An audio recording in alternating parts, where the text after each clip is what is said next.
नमस्कार, मैं नीरज हूँ। मैं एक मोटिवेशनल स्पीकर और ऑथर हूँ और आज जिस विषय को लेकर मैं बैठा हूँ वो विषय है घाट।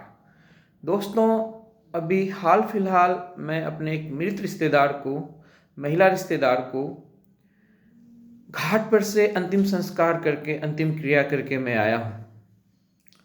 जब मैं गाड़ी पे जा रहा था तो मैं एकटक उस मृत महिला का, उस मृत रिश्तेदार का चेहरा देख रहा था।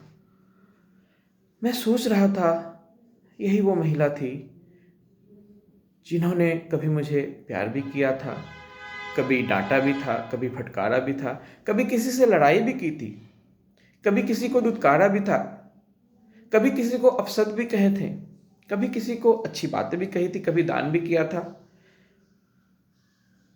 मैं सोच रहा था, एक गंभीर सोच मेरे दिमाग में चल रही थी कि क्यों क्यों इंसान बुरे कर्म करता है, सिर्फ अच्छे अच्छे और अच्छे कर्म क्यों नहीं करता है। मैं सोच रहा था, ईश्वर ने ऐसा निर्माण क्यों नहीं किया कि इंसान सिर्फ अच्छा ही सोचे, अच्छा ही करे। लेकिन तभी मुझे महाभारत की एक घटना याद आई जिसमें रानी द्रौपदी श्री कृष्ण से पूछती है कि हे माधव, हे गोविंद, हे कृष्ण, तुम तो सर्वशक्तिमान हो, तुम स्वयं ईश्वर हो, तुम ऐसा कुछ क्यों नहीं करते हो कि इंसान सब कुछ अच्छा अच्छा ही करे। तो श्री कृष्ण ने कहा कि मैं ऐसा नहीं कर सकता। मैंने अच्छा करने के लिए, समझ के लिए इंसानों को मस्तिष्क दिया है, सोच दी है। ये उनके अपने हाथों में है कि वो अच्छा करे या बुरे कर्म करे। जब मैं घाट पे पहुंचा तो मैं देख रहा था बहुत सारे मृत महिला, मृत पुरुष अपनी बारी के इंतजार में पड़े हुए थे।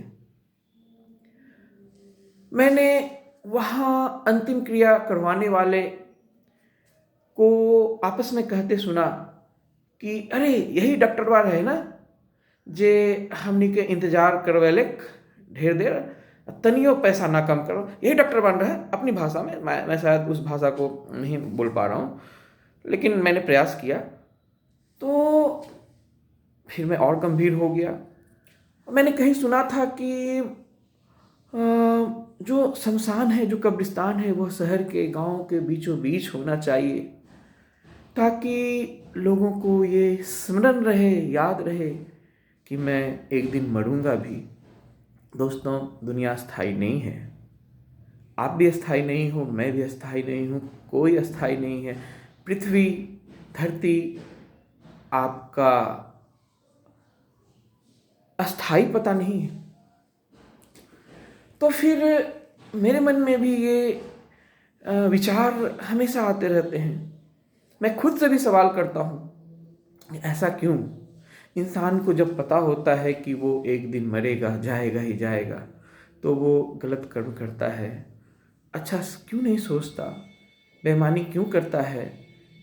वो व्यक्ति भी जला दिए गए जिसकी कलम में बहुत ताकत थी, जिसके हाथों में बहुत हुनर था, जिसके दिमाग में बहुत घमंड था। इसीलिए तो हमें रामायण और महाभारत ऐसे ग्रंथ पढ़ने को मिलते हैं, या और भी ग्रंथ होंगे जिसमें इंसान का उत्थान और पतन दोनों का वर्णन होता है। मैंने सिकंदर साहब के बारे में भी सुना है कि उन्होंने अपने जीते जी कहा था कि जब मैं मरूं तो पृथ्वी पे, धरती पे मेरे सारे धन बिखेर देना, ऐसा ही कुछ, और लिखवा देना कि भाई इंसान, मैंने जीवन भर धन संपत्ति अर्जित की और मैं खाली हाथ ही जा रहा हूँ, ऐसा ही कुछ। आप देख लेना, आजकल तो इंटरनेट का ज़माना है। सिकंदर साहब ने क्या कहा था वो आप देख लेना। लेकिन मूल मुद्दा यही है कि इंसानों को समझना होगा, इतनी सुंदर दुनिया है, इतनी सुंदर धरती है, इतने हरे भरे पौधे, पहाड़, सुंदर नदियाँ, समुद्र, सुंदर पक्षी, सुंदर पशु, अच्छी अच्छी चीज़ें हैं खाने को।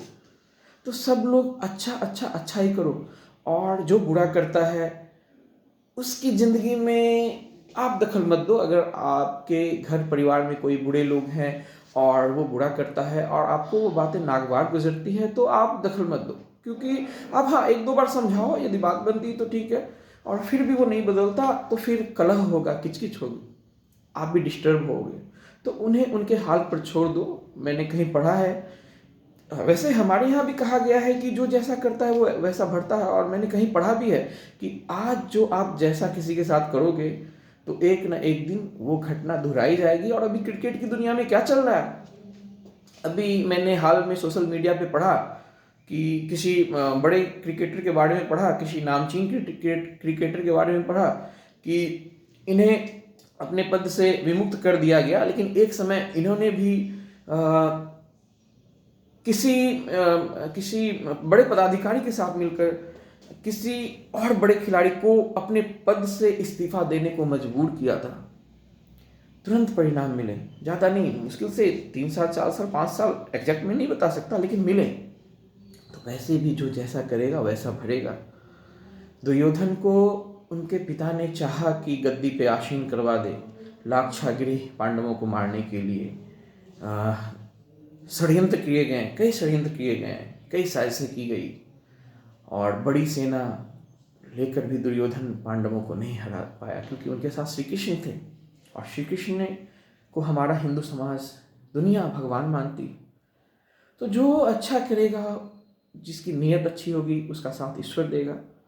मेरी आयु हो गई, लगभग 40 वर्ष होने को है, और कितना बचा है ये मुझे पता नहीं। तो हालांकि मैंने तो अपने होशो हवास में प्रयास किया कि कभी बुरा नहीं हो, और कभी यदि गलती से कुछ गलत हो जाता है तो पश्चाताप होता है, मैं समाधान करने का, मैं प्रायश्चित करने का प्रयास करता हूँ। लेकिन बहुत दिनों के बाद जब मैं घाट पे गया, उम्र के साथ बुद्धि भी आती है, ऐसा मैंने सुना था, लेकिन वो घटना देखकर मैं कह सकता हूँ, खुले मन से मैं कह सकता हूँ कि मेरा हृदय परिवर्तन हो गया।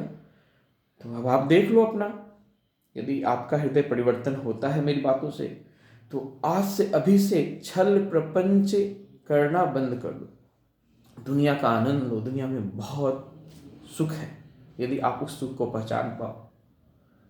आप अपने मानसिक, चूंकि मैं एक ऑथर हूँ, मेरी अभी हाल में एक किताब आई है, छात्र छात्राओं के सफल जीवन के लिए आवश्यक बातें, और उसके पहले भी सफलता चुटकियों की बात मैं लिख चुका हूँ 2017 में। तो दोनों किताबों में मैंने मन का वर्णन किया है। मन का तो स्वभाव होता है आपको भटकाने का, आपको आपसे बुरा करवाने का, लेकिन आप मन के मालिक बनो, मन के नौकर नहीं। मन आपको मजबूर करेगा, विवश करेगा बुरा करने को, लेकिन आप उसकी ना मानो, अंतरात्मा की आवाज़ सुनो, और जो अंदर से आवाज़ आए, क्या आप अपने लिए वो पसंद करोगे जो आप दूसरे के लिए चाहत रखते हो? आप तो कहते हो कि कुछ अगर आपके साथ गलत होता है तो आप कहते हो कि दुनिया बहुत खराब है, घोर कलयुग आ गया है, लेकिन सवाल तो आप पे भी उठता है, इस घोर कलयुग में परिवर्तन लाने के लिए आपने क्या किया? आपने क्या किया ऐसा दुनिया के लिए जो आप आईने में देखकर, अपनी शक्ल देखकर आप कह सको कि हाँ, दुनिया को बदलने के लिए मैंने प्रयास किया। कोई आपसे मदद मांगने को आता है तो आप अपने सामर्थ्य के हिसाब से मदद करते हो। आप 1 रुपया का व्यक्ति हो तो 1 पैसे की मदद तो कर ही सकते हो। 1 पैसा से मतलब मेरा सिर्फ आर्थिक नहीं, किसी भी तरह का सहयोग जिसकी क्षमता आप रखते हो, क्योंकि इस शरीर को जिसे एक दिन जला दिया जाना है, जिसे मैं सजा सवार कर लाया हूँ, जिसे एक दिन जला दिया जाना है, लेकिन मेरे जलने के बाद भी मैंने जो अच्छी बातें किताबों में, अपनी लिखी हुई किताबों में लिखी है, वो पढ़ी जाएंगी, मेरी रिकॉर्डेड बातें सुनी जाएंगी, मेरी अच्छाइयाँ भी गिनी जाएंगी। लेकिन आपने, चूंकि मैंने 2 किताबें दी है समाज को, थॉमस अल्वा एडिसन साहब ने, जेम्स वाट साहब ने, राजा राम मोहन राय साहब ने, सर विलियम बेंटिक साहब ने, ज्योति चंद्र बसु साहब ने, और हमारे कलाम साहब ने, यार दुनिया के तमाम राइट बंधु साहब ने, तमाम वैज्ञानिकों ने, तमाम आविष्कारकों ने, तमाम समाज सुधारकों ने, या समाज के लिए कुछ बेहतर करने वाले लोगों ने, सब ने समाज को कुछ न कुछ दिया। आप कहाँ हो? आपको देखना है, आप क्या देकर जा रहे हो समाज को? आपके पास ये शक्तिशाली मस्तिष्क है, चमत्कारी मस्तिष्क है, इससे सोच कर निकालो ना। क्योंकि यदि आप ऐसा सोचते हो तो मुझे समाज की क्या पड़ी, लेकिन आज के जो बच्चे हैं, आज की जो भावी पीढ़ी है, भावी समाज है, उसे उसके लिए आपको कुछ ना कुछ छोड़ना पड़ेगा। आप आज बीज डालोगे तो कल को वो फल खाएंगे, उसमें आपके बच्चे भी शामिल होंगे। इसीलिए सिर्फ अपनी मत सोचो।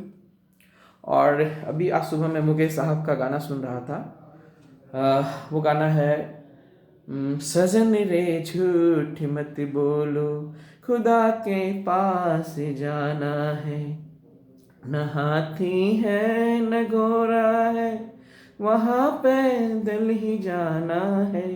सजन रे झूठ मत बोलो, यहाँ ये खेल चौबारे, यहीं रह जाएंगे प्यारे, यहीं रह जाएंगे प्यारे, सभी हिसाब यहीं चुकाना है। सजन रे झूठ मत बोलो। आप पूरा गाना सुन लेना, इंटरनेट पे रिकॉर्डेड है, इंटरनेट पे ऑलरेडी उपलब्ध है, पूरा गाना सुन लेना। और हृदय, मेरी बातें सच्ची बातें और अच्छी बातें हैं। अब आप इसे किस तरह से लेते हो ये आपके ऊपर है। धन्यवाद।